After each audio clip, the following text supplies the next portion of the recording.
suis architecte paysagiste. Je vous invite à un voyage dans l'art des jardins, à la rencontre de ceux qui les font vivre, les étudient et les imaginent.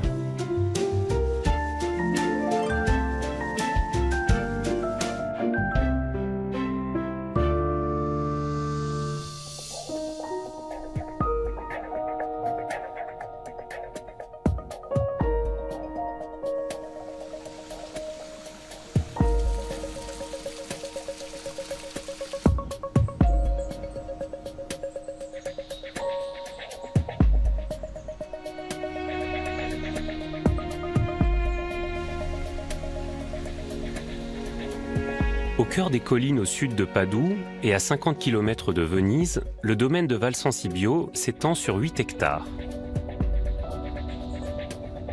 Ce jardin est l'œuvre de la famille Barbarigo, riche marchand vénitien du XVIIe siècle.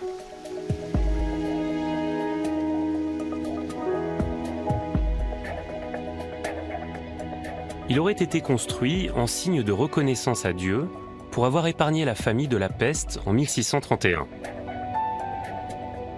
La conception du jardin de Valsansibio est attribuée à Luigi Bernini, frère du Bernin, célèbre sculpteur. Ce lieu est une invitation à un parcours spirituel.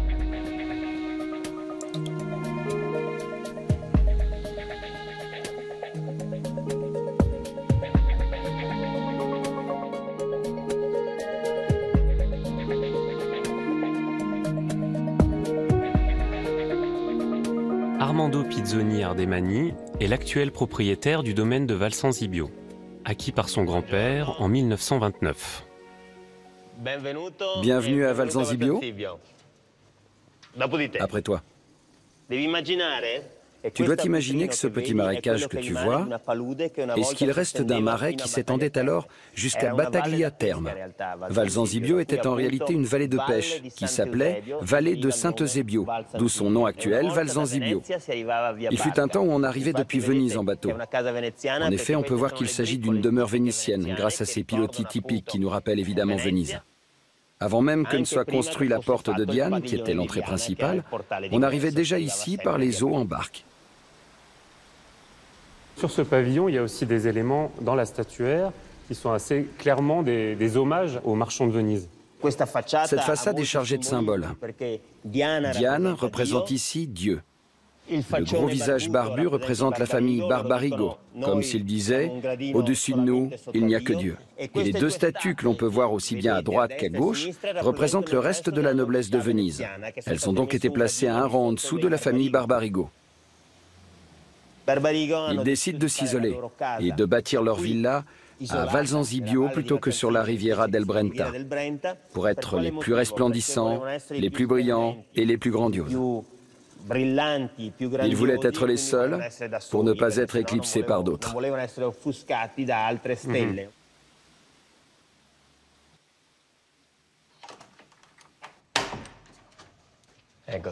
Attention ici à ne pas tomber de l'autre côté. Regarde, quel spectacle. C'est ici une des deux vues principales de Valsansibio. Cet axe, recouvert de différents bassins, va d'est en ouest et rencontre perpendiculairement l'autre allée, qui s'étale du nord au sud.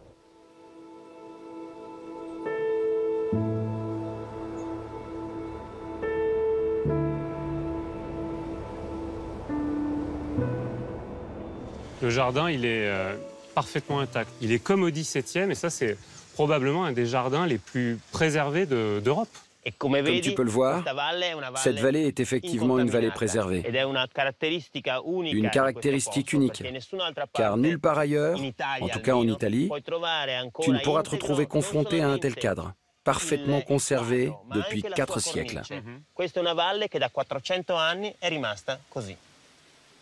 Et alors surtout ici, les collines, elles fabriquent à la fois un écrin qui protège le jardin. On dirait qu'on a un jardin qui avait déjà conscience du grand paysage. C'est effectivement important de voir comment Luigi Bernini a inséré dans la nature tous ces éléments artificiels réalisés par l'homme, tels que les fontaines, les statues, le tout entouré et délimité par les hautes haies de buis. Et tous les éléments faits par l'homme se mêlent à la perfection, à la nature. Comment se fait-il que ce paysage soit resté intact? Ce lieu est resté intact grâce aux différentes familles qui se sont occupées de cette vallée. Mais surtout, il faut avouer qu'une grande partie du mérite revient à ma propre famille. Nous avons acquis Valsanzibio en 1929. Mon grand-père et mon père ont protégé ce lieu en empêchant qu'on puisse y construire quoi que ce soit.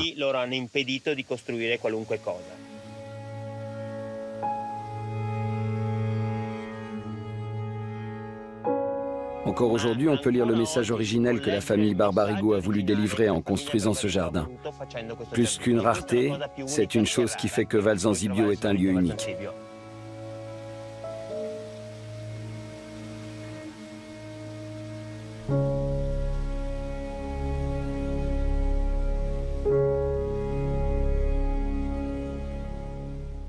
Il y a encore quelque chose d'exceptionnel à Valsanzibio. Regarde, admire ces haies de buis. C'est unique. On appelle cette allée la Calle Veneziana, car avec ces haies de buis, elle reproduit une ruelle typiquement vénitienne. Les calli, ces ruelles qui se cachent entre les palais de Venise.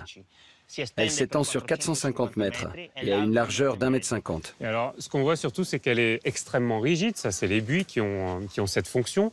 Et en revanche, dès qu'on passe derrière le buis, on voit bien que les arbres, les pins, les charmes apportent quelque chose de beaucoup plus romantique, quelque chose de beaucoup plus naturel. Oui, c'est vrai. Dans ce cas précis, il s'agit de charmes de plus de 380 ans.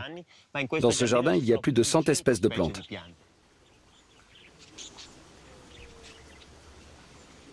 Regarde ça. Ça, c'est il est énorme. Ça, c'est vraiment un magnolia gigantesque. Je crois que j'ai jamais vu un magnolia aussi grand. Et alors surtout, il a des petits airs de monstres, de petites bêtes, on dirait un animal. Bonne remarque. Mon fils, en effet, l'appelle l'arbre pieuvre. Car avec toutes ses branches, on dirait les tentacules d'une pieuvre, d'un poulpe géant. Et là, Armando, on voit très bien comment et les branches et les racines, parce que c'est ça qui est exceptionnel sur cet arbre, c'est que les racines le font aussi. Elles sortent de terre, elles re-rentrent dans la terre, elles s'enfoncent. Et là, elles sont en train de préparer des petits bébés magnolias. Là. Elles se sont enracinées. Oui, effectivement, c'est vrai. On pourrait couper la branche et ainsi avoir une plante. Un nouvel arbre autonome qui n'est pas issu d'une graine, mais qui n'en demeure pas moins identique d'un point de vue génétique au magnolia principal. Il s'agit d'un arbre particulier, car la Magnolia grandiflora provient du Nouveau Monde et fait donc partie de ces plantes importées du Nouveau Continent, plantes alors inconnues. Elles ont été rapportées à la suite de très longs voyages en bateau, des voyages de plusieurs mois, traversant les océans Pacifique et Atlantique, avant d'arriver en Méditerranée. Seules les personnes riches et puissantes pouvaient s'autoriser à posséder de telles plantes.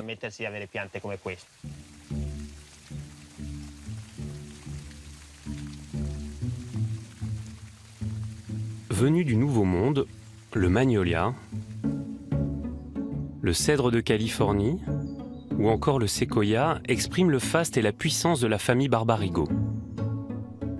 Le jardin conserve le témoignage de ce passé glorieux.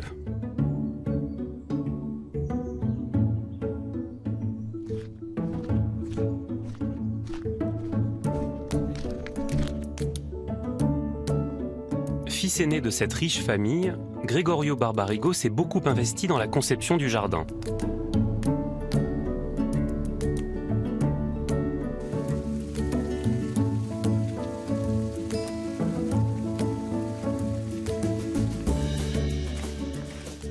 Andrea Nante est le directeur du musée du diocèse de Padoue.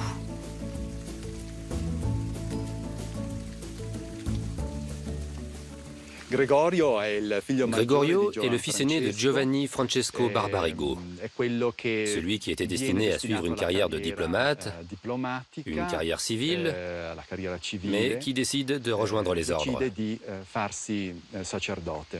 Il entreprend ainsi des études ecclésiastiques. poursuit sa formation à Padoue et devient prêtre avant d'être nommé conseiller du pape Alexandre VII. Gregorio mena une vie très simple, très rigoureuse, rénovant le diocèse de Padoue.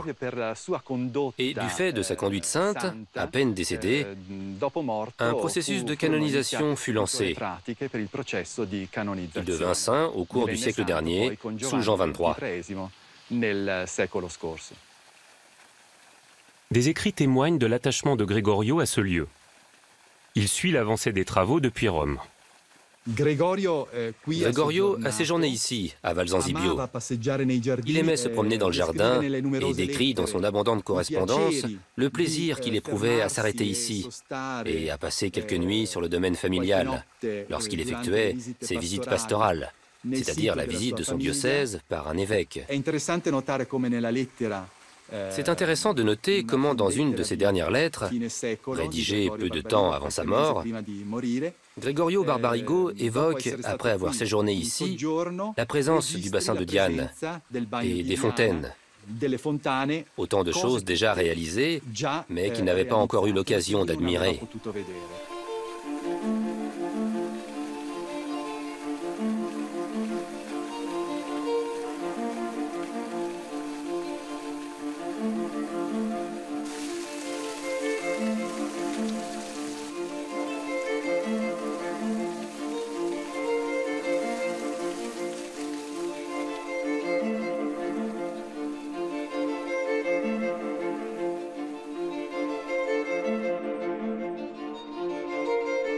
Toute l'architecture du jardin repose sur de grandes haies.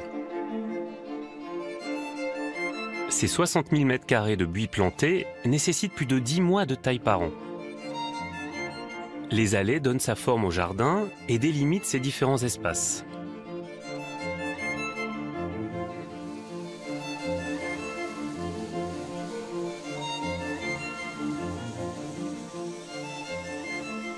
Carlo est jardinier. Il entretient ce magnifique jardin vieux de plusieurs siècles et prend soin des buis, dont certains mesurent plus de 5 mètres de haut. Bonjour Carlo. Salve.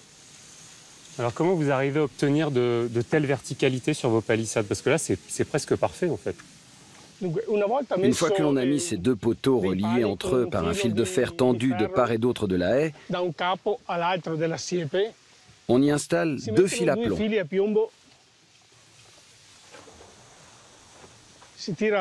Ce fil à plomb se tire, coulisse le long du fil de fer,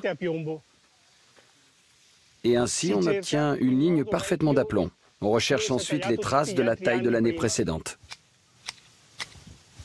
Donc là, Carlo, vous venez vous attaquer au petit rameau de l'année, tout jeune, et c'est à partir de lui que vous allez pouvoir faire votre taille. Bon, disons que c'est un cas exceptionnel de pouce, puisque de près de 10 cm. Alors que d'habitude, on est plutôt sur 2 à 3 cm par an. À hauteur d'homme, ça paraît assez simple de venir tailler ces grandes palissades, mais là, vous êtes sur des palissades qui font presque 6 mètres de haut. Cette échelle-là, elle a une forme particulière. Alors, je suppose que c'est surtout pour être bien ancrée dans le sol. Et surtout, elle est haute de plusieurs mètres. Effectivement. Je vais te montrer comment on fait. La particularité de cette échelle, c'est qu'elle est fabriquée selon la mesure de ma jambe. Il y en a une autre faite pour un jardinier un peu plus grand. Regarde. Étant donné que les haies sont difficiles d'accès et que l'on doit les tailler en utilisant nos deux mains, on cale notre genou entre les barreaux et on peut ainsi se pencher et tailler les haies à distance sans prendre le risque que la grosse échelle se renverse. Dans les années 80, on avait tenté d'utiliser un petit élévateur vertical, une sorte de petite plateforme. Mais lorsque l'on procédait à la taille en hiver, en l'installant sur les plates-bandes, on détruisait tout. On faisait du dégât. Alors on est revenu à l'échelle. Alors là, Carlo, on comprend bien comment vous arrivez à obtenir de belles verticales. Ce qui me paraît plus complexe, c'est la manière dont vous arrivez à obtenir les 3 mètres de large sur ces palissades. Le secret de la largeur de nos buis, c'est qu'en extérieur, tout est propre, mais à l'intérieur, on laisse les haies vivre davantage, pousser plus librement. Alors que l'on taille à l'extérieur tous les ans, la taille à l'intérieur s'effectue, elle, tous les 2 à 3 ans. C'est une taille particulière en forme de V, favorisant ainsi la pénétration de l'eau et de la lumière. Carlo, quand vous vous attaquez aux grandes haies du jardin, vous avez effectivement un début et une fin. Mais je suppose que quand vous vous attaquez au labyrinthe, ça doit vous sembler interminable. Le problème quand on commence à tailler le labyrinthe, c'est que l'on sait que l'on en a au moins pour 2 mois. Mais bon, il y a un avantage. On peut s'y cacher du propriétaire, se reposer un peu avant de pouvoir finir le travail. Bon, au revoir. Je m'y remets. Ok, Carlo. Salve, Ciao, salve. Salve.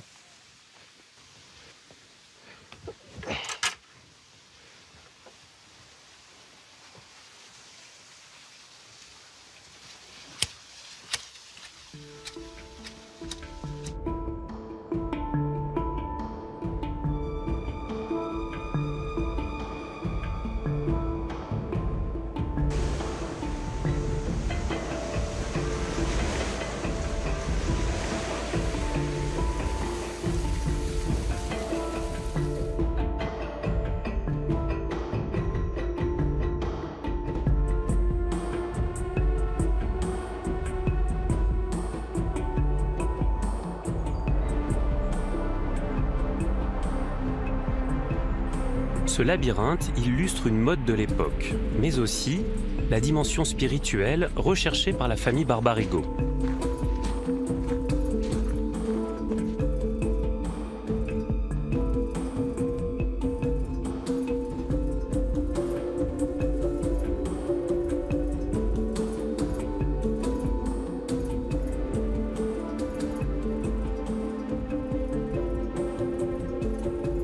Don Giulio est prêtre, passionné par la symbolique de ce labyrinthe exceptionnel.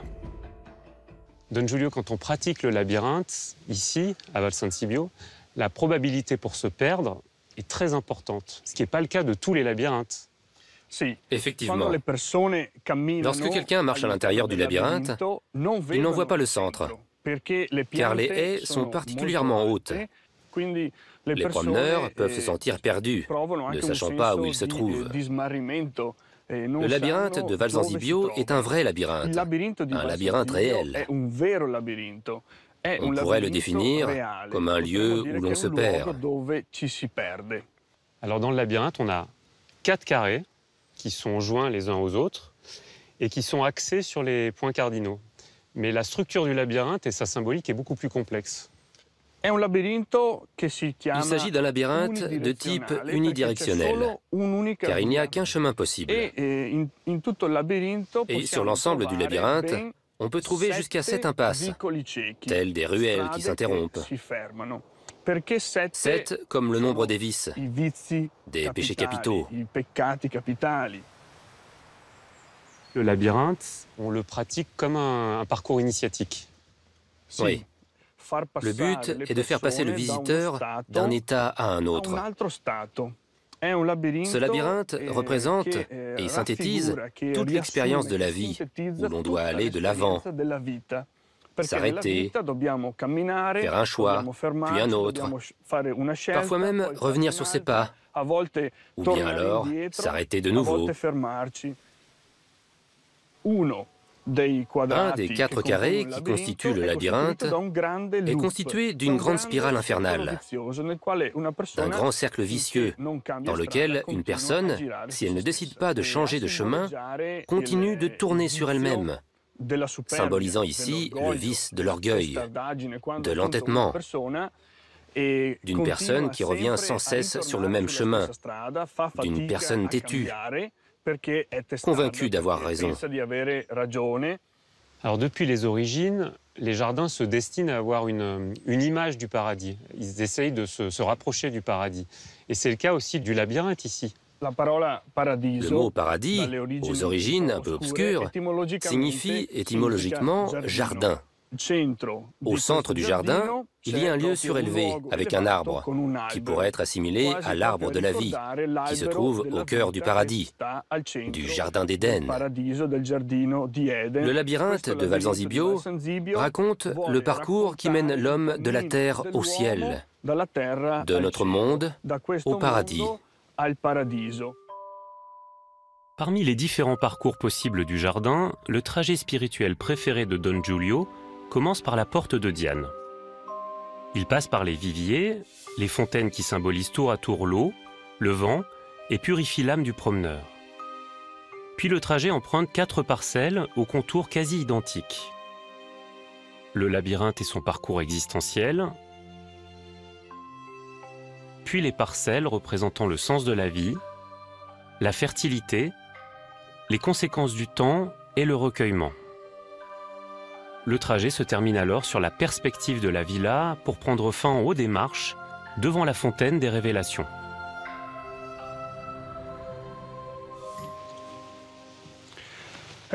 Nous arrivons ici à la conclusion du parcours.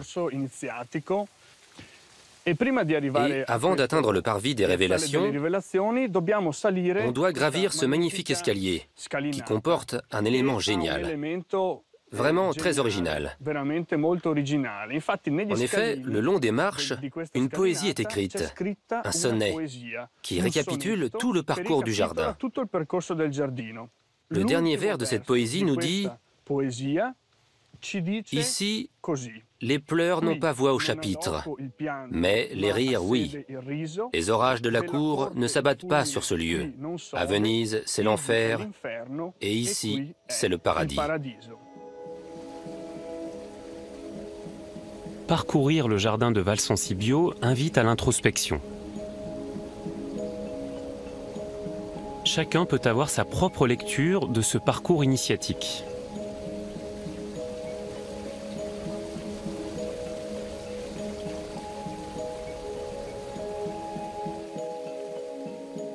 Marco Zulian est tombé sous le charme des lieux dès sa première visite. Depuis, il se consacre à l'écriture d'un ouvrage sur ce jardin. Marco, il y a quelques mois encore, tu ne connaissais pas Valsancibio. Quand tu imagines qu'enfant, je n'habitais qu'à 2 pas d'ici, je suis venu pour la première fois cet été et ce jardin m'a contraint à changer les plans que j'avais pour mes vacances. Car pour étudier ce jardin, il faut lui consacrer le temps et le soin qu'il mérite. En arrivant ici pour la première fois, j'ai vécu une expérience extrêmement forte. J'étais en quelque sorte dans un état à mi-chemin entre le sommeil et l'éveil.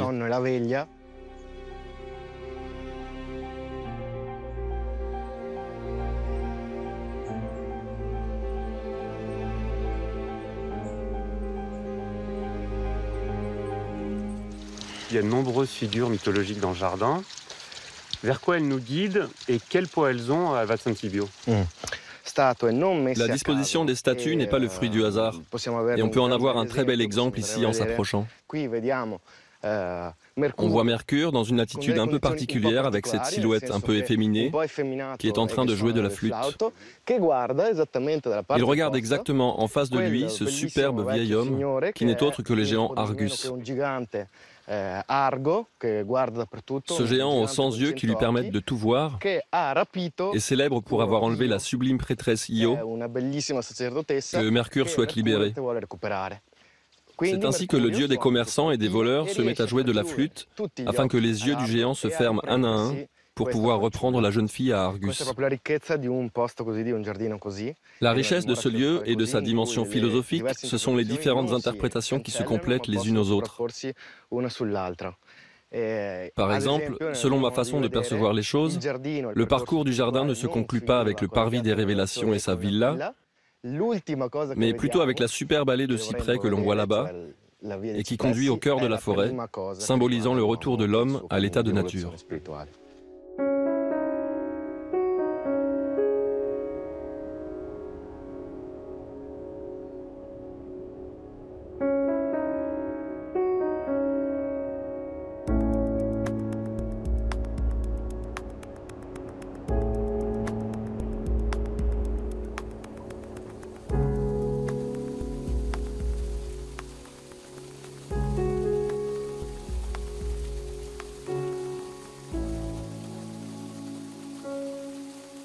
Ce jardin représente beaucoup de choses pour moi, parfois même des négatives, car il demande de nombreux sacrifices. Mais en fin de compte, lorsque les visiteurs restent éblouis par la splendeur et la conservation de cet endroit et de tous les messages qu'il offre, cela remplit le cœur et compense tous les efforts faits pour préserver ce lieu. Lorsque tu réussis à transmettre un peu de l'histoire de l'humanité, je pense que c'est vraiment quelque chose qui donne un sens à ta vie.